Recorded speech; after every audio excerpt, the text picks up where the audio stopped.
स्वागत है दोस्तों एक बार फिर से हमारे यूट्यूब चैनल पर। दोस्तों आज हम कक्षा 9वीं विज्ञान में अध्याय 15 जो है हमारा, उस अध्याय से जितने भी आपके बाकी जो बचे हुए महत्वपूर्ण प्रश्न हैं उन प्रश्नों को कवर करने की कोशिश करेंगे। तो दोस्तों अगर आपने अभी तक हमारे चैनल को सब्सक्राइब नहीं किया है तो आप चैनल को सब्सक्राइब कर लीजिएगा, ताकि ऐसे नए नए वीडियो आप तक हमेशा पहुँचते रहें।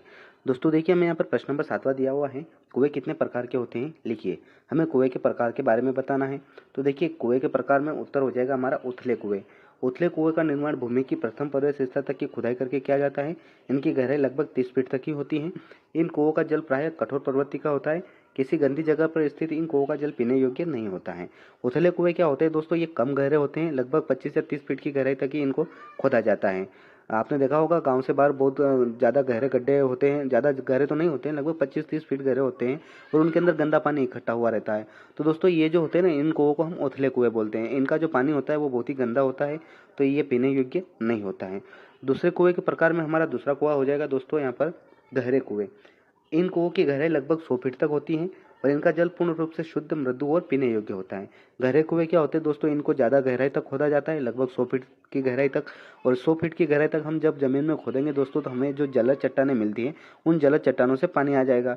तो जब वो पानी जो हम प्राप्त होगा हमें, वो पूर्ण रूप से शुद्ध होगा और मृदु और पीने योग्य होता है। तो गहरे कुएं का जो जल होता है वो शुद्ध होता है, मृदु और पीने योग्य होता है। उसके बाद प्रश्न नंबर 8वां है दोस्तों हमारे पास, मिश्रित फसल के 2 लाभ लिखिए।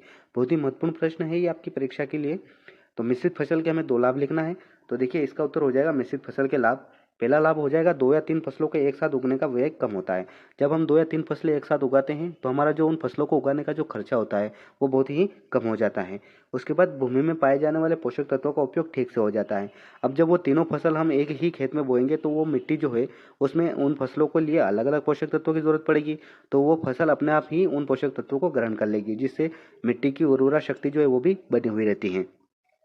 उसके बाद प्रश्न नंबर 9वां है हमारे पास दोस्तों, खरपतवार किसे कहते हैं, कोई 2 खरपतवार के नाम लिखिए। ये भी बहुत ही महत्वपूर्ण प्रश्न है आपकी परीक्षा के लिए, ऐसे प्रश्न जरूर पूछे जाते हैं दोस्तों, तो आप इनको जरूर याद कीजिएगा। खरपतवार वे अवांछित पौधे हैं जो किसी स्थान पर बिना बोए उगते हैं और जिनकी उपस्थिति किसान को लाभ की तुलना में हानिकारक अधिक है। आपने देखा होगा, कहीं मान लो अपन सोयाबीन की फसल बोते हैं, तो सोयाबीन की फसल के साथ साथ में दूसरी अन्य पौधे जो होते हैं वो भी उगाते हैं, तो बाद में हम उनको निंदाई के माध्यम से उनको निकलवाते हैं। दोस्तों इन्हीं पौधों को हम खरपतवार बोलते हैं। खरीफ की फसल के लिए खरपतवार धान, मोथा, जंगली धान, सांवा, ये खरपतवार के नाम हैं।